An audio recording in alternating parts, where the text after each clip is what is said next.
नमस्कार दोस्तों, आज के इस वीडियो में आपका स्वागत है। आज हम घन और घनमूल भाग 4 के बारे में पढ़ेंगे। आज के इस वीडियो में हम सबसे पहले ऋणात्मक पूर्ण घन संख्याओं का घनमूल निकालना सीखेंगे।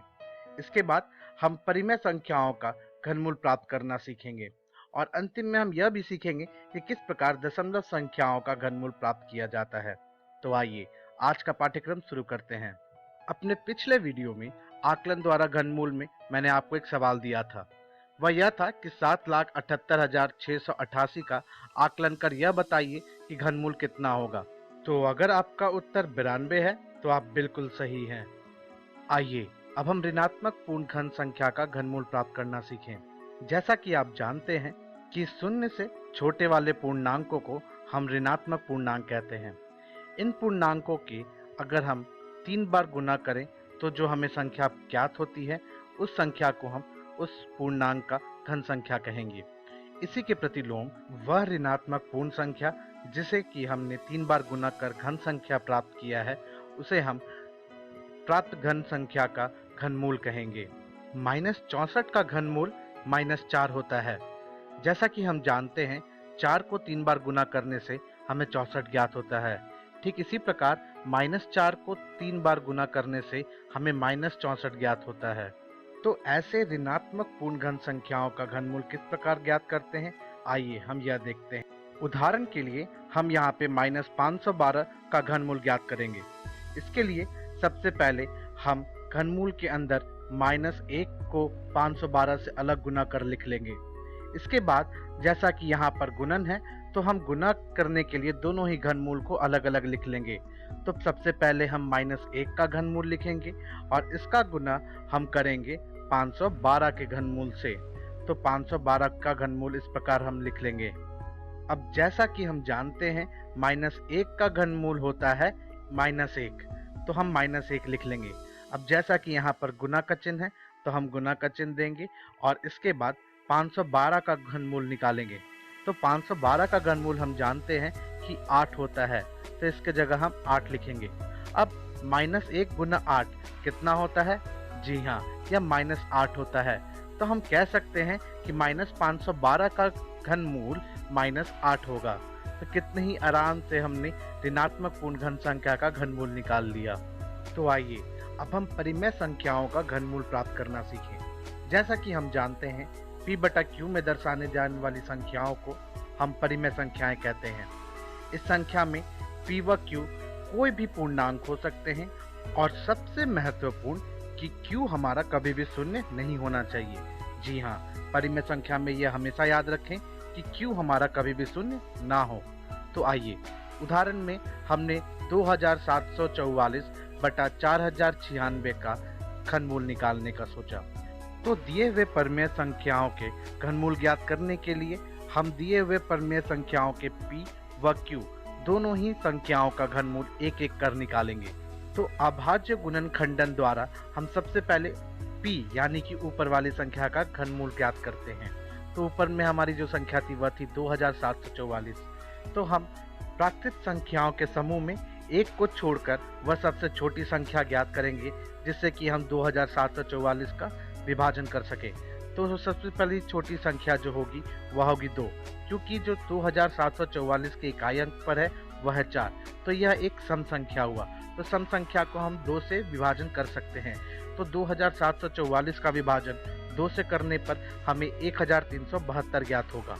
ठीक इसी प्रकार 1372 के इकाई अंक पर 2 है, तो हम कह सकते हैं कि यह भी एक सम संख्या है, तो इसका भी विभाजन 2 से हो सकता है। तो 2 से विभाजन करने पर हमें 686 ज्ञात होगा। तो 686 भी एक सम संख्या है, तो फिर से 2 से विभाजन कर हमें 343 ज्ञात होगा। अब आप यह देख सकते हैं कि 343 एक सम संख्या नहीं है, तो हम इसका विभाजन 2 से नहीं कर सकते। तो क्या हम इसका विभाजन 3 से कर सकते हैं? नहीं, हम इसका विभाजन 3 से भी नहीं कर पाएंगे। ठीक इसी प्रकार हम 4 से देखेंगे तो 4 से भी नहीं होता है इसका विभाजन। ठीक इसी प्रकार ना ही 5 से होता है, ना ही 6 से होता है। लेकिन जैसे ही हम 7 पर आते हैं तो 7 से 343 का विभाजन होता है। तो 343 का 7 से विभाजन करने पर हमें 49 ज्ञात होगा। अब 49 का विभाजन भी फिर से 7 से ही होगा। तो फिर से 7 से विभाजन करने पर हमें 7 ज्ञात होगा। अब 7 का विभाजन खुद 7 से ही हो पाएगा और कोई भी दूसरी संख्या से नहीं होगा। तो हम 7 से इसका विभाजन कर हमें 1 ज्ञात होगा। तो अब जो हमारे पास संख्या थी 2744, उसे हम उसके अभाज्य गुणनखंडों द्वारा व्यतीत करेंगे। तो 2744 बराबर हम लिख सकते हैं कि यहाँ पर 3 बार 2 आया है, तो 2 गुने 2 गुने 2। उसके बाद हम देख सकते हैं कि 3 बार 7 है, तो हम लिख देंगे 7 गुने 7 गुने 7। तो अब 2744 का घनमूल ज्ञात करने के लिए हम अभाज्य गुणनखंडों के 3-3 का समूह बनाएंगे।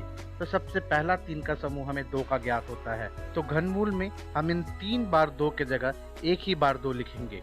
अब जो अगला समूह बनेगा 3 का, वह बनेगा 7 का। तो इस 3 बार 7 के जगह हम 1 ही बार 7 लिखेंगे। तो हम कह सकते हैं कि 2744 का घनमूल 7 गुने 2 या फिर कहें तो 2 गुना 7 का होगा। तो 2 गुना 7 करने पर हमें 14 ज्ञात होता है। तो हम कह सकते हैं कि 2744 का घनमूल 14 होगा। तो हमें सबसे ऊपर वाली संख्या का तो घनमूल ज्ञात हो गया। अब हमें नीचे वाली संख्या का घनमूल ज्ञात करना है। तो नीचे वाली संख्या का घनमूल ज्ञात करने के लिए हम ठीक उसी प्रकार अभाज्य गुणनखंडन कर हम संख्याओं के गुणन के तौर पे लिख लेंगे। अब संख्या का घनमूल ज्ञात करने के लिए हम दिए गए अभाज्य गुणनखंडों के 3-3 का समूह बनाएंगे। तो पहले 3 2 का बन गया, फिर उसके बाद अगले 3 का तो फिर से 2 का समूह बन गया, उसके बाद फिर से अगले 3 2 का समूह बन जाएगा और फिर अंतिम 3 2 का समूह फिर से 1 बन गया। तो हमारे पास जो उत्तर ज्ञात होगा वह 2 गुना 2 गुना 2 गुना 2 होगा। तो हमें मालूम है 2 गुना 2 गुना 2 गुना 2 करने पर जो उत्तर हमें मिलता है वह 16 है। तो 4096 का घनमूल 16 होगा। तो अब 2744 बटे 4096 का घनमूल हम लिख सकते हैं कि 14 बटे 16 होगा, लेकिन यह इसका सरलतम रूप नहीं है। तो हम इसका सरलतम रूप निकालेंगे। तो सरलतम रूप निकालने के लिए हम ऊपर वाली संख्या व नीचे वाली संख्या दोनों का 2 से विभाजन करेंगे। तो 2 से विभाजन कर हमें 7 बटे 8 ज्ञात होगा और परिमेय संख्या 2744 बटे 4096 का उत्तर 7 बटा 8 होगा। तो यही हमारा परिमेय संख्या का घनमूल हुआ। तो आइए अब हम दशमलव संख्याओं का घनमूल ज्ञात करना सीखें। दशमलव संख्याओं का घनमूल ज्ञात करने के लिए हम सबसे पहले दशमलव संख्या को परिमेय संख्या में बदलेंगे। तो परिमेय संख्या में बदलने के लिए हम सबसे पहले दशमलव के बाद दाहिने तरफ यह देखेंगे कि कितने अंक हैं। जैसा कि आप देख सकते हैं कुल यहाँ पर 3 अंक हैं। तो 3 अंक के लिए हम परिमेय संख्या के निचले हिस्से में 1 के बाद 3 शून्य लगाएंगे। इसके बाद जो हमारे दशमलव संख्या में अंक हो गए, तो दशमलव को छोड़ उन अंकों को हम ऊपर वाले हिस्से में लिख लेंगे। तो ऊपर में हमने लिख दिया 64। तो इस प्रकार हमने दशमलव संख्या को परिमेय संख्या में बदल दिया।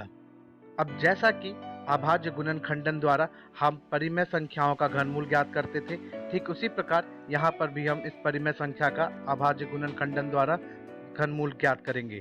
तो इस परिमेय संख्या का अगर हम ऊपर वाली संख्या का अभाज्य गुणनखंडन द्वारा घनमूल ज्ञात करें तो हमें मालूम है इसका उत्तर 4 आएगा। और इसी प्रकार निचले हिस्से वाले संख्या का जब हम घनमूल ज्ञात करेंगे तो उसका उत्तर 10 आएगा। तो 4 बटा 10 को दशमलव में बदलने के लिए हम यह देखते हैं कि निचले हिस्से में कितने शून्य हैं। तो यहाँ 1 शून्य है।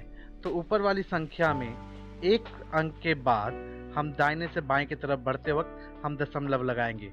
तो इसका उत्तर 0.4 हो जाएगा।